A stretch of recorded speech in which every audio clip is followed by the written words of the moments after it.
มาเถอะพุทธะ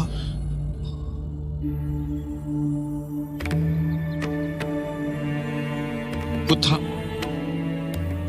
ท่านใช้ทั้งชีวิตชี้ทางให้เห็น ความจริงที่มองไม่เห็นของชีวิต และเมตตาวิญญาณที่น่าสงสาร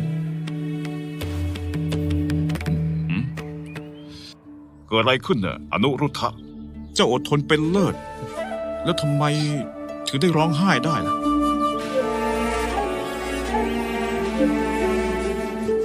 ภิกษุทั้งหลาย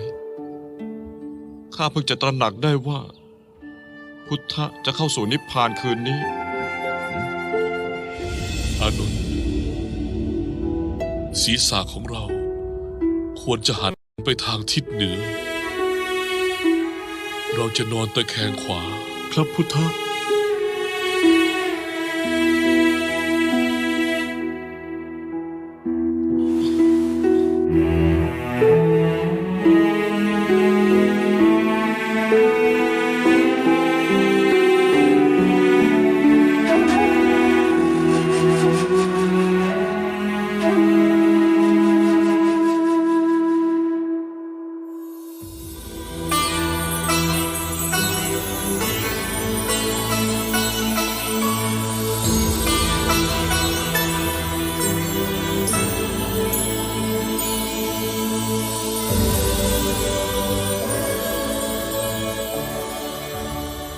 ดูสิอานนท์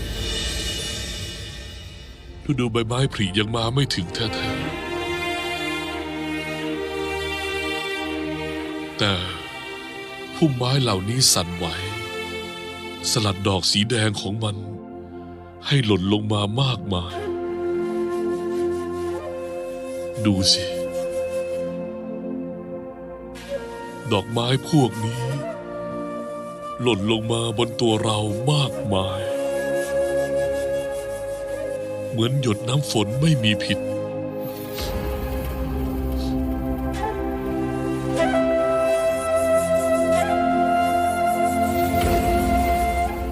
ป่าแห่งนี้ช่างงดงามนะ ตอนนี้ พระอาทิตย์นั้นกำลังลับตาทางทิศตะวันตก และส่องแสงสว่างกระจายไปทั่ว